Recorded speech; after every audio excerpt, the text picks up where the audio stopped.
પૈસાની જરૂર હતી એટલે સાહેબે એમ કીધું કે પૈસા હશે તો ઓપરેશન થાય છે। जिनिंग मिल बहार रड़ी रही છે माता। 4 लोग की 3 महीने की पगार चढ़ी। श्रमिकोनी आंखમાં પણ આંસુ। અમે ફોન કર્યું છે, ફોન સ્વિચ ઓફ આવે છે। જીન માલિકોએ 200 કરોડનો ફુલેકું ફેરવ્યાનો દાવો। આ દ્રશ્યો સુરેન્દ્રનગરના ચોટીલાની સિદ્ધનાથ જીનિંગ મિલ બહારના છે। નાના નાના બાળકો સાથે શ્રમિકો અને મોટી સંખ્યામાં ખેડૂતો જીનિંગ મિલ બહાર પહોંચ્યા અને વિરોધ નોંધાવ્યો। આ બહેન તો પોતાના ઇજાગ્રસ્ત બાળકને લઈને જ અહીં પહોંચ્યા।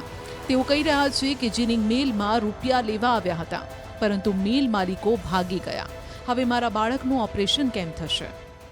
બાળકને આવી રીતે કેમ લઈને આવ્યો છો? ભાગ્યો એટલે પૈસાની જરૂર હતી એટલે સાહેબે એમ કીધું કે પૈસા હશે તો ઓપરેશન થાય છે કે તો અમાર કપાઈ નાખેલો હતો તો અમે લેવા આવ્યા હતા। લેવા આવ્યા હતા, કોઈ છે નહીં। કેટલા ટાઈમ પહેલા તમે કપાસ નાખ્યો હતો? કપા નાખ્યો ને તો 4 મહિના જેવું થઈ ગયું। દાવો છે કે કંપનીના સંચાલકો તરફથી ખેડૂતો, વેપારીઓ, મજૂરોના બાકી નાણાં ચૂકવ્યા વગર જ રફુચક્કર થઈ ગયા। જ્યારે આ અંગે જાણ થઈ તો ખેડૂતો મિલ પર પોતાના રૂપિયા લેવા પહોંચ્યા, પરંતુ જીનિંગ મિલનો એક પણ માલિક ન દેખાયો કે ન તો તેમનો ટેલિફોનિક સંપર્ક થયો। મારા ઓછામાં ઓછા અંદાજે 7 થી 8 લાખ રૂપિયા મારા એકના બાકી છે અને પ્લસ મારા આડોશી પાડોશીના તે બાકી છે। ઘણા ખેડૂતો છે જે રાજાવાડના, રૂપાવટી, સાંગાણી છે, કોઈ બધા ફરાર જ છે, કોઈ છે જ નહીં। અમે ફોન કર્યું છે, ફોન સ્વિચ ઓફ આવે છે એમ લોકોનો। આમ નાણાં લેવા આવતા કંપનીએ તાળા જોતા જ રૂપિયા લેવા આવેલા ખેડૂતો ચોંકી ઉઠ્યા, જેને લઈ ખેડૂતોએ હોબાળો મચાવ્યો। દાવો છે કે કંપનીના માલિકો દ્વારા કપાસ અને ગાંસડીઓની ખરીદી કરવામાં આવી હતી। તેના પૈસા ચૂકવવામાં છેલ્લા ઘણા સમયથી ગલ્લા તલ્લા પણ થતા હતા। મિલ બહાર બોટાદના એક ખેડૂત અમને મળ્યા। તેમના તો 1 કરોડ રૂપિયા નીકળતા હોવાનો દાવો છે। પેમેન્ટ માટે કેટલું લેવાનું છે? 1 કરોડ રૂપિયા કેટલા સમયથી બાકી છે? 120 દિવસ થયા। શું કહે છે? ક્યાં મળે નહીં, જોવા લોકો બંધ કરીને જતા રહ્યા।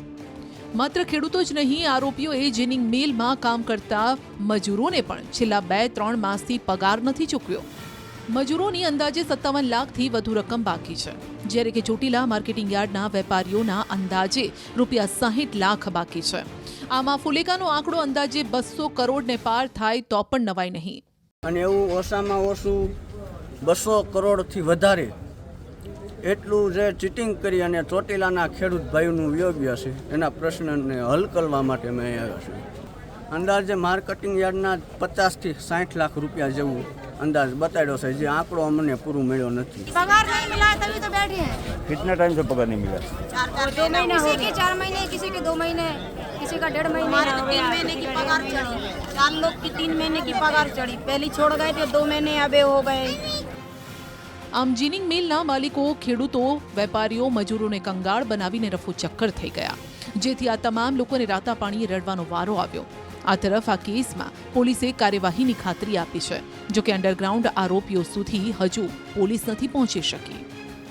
અક્ષય જોશી, ન્યૂઝ 18 ગુજરાતી, ચોટીલા।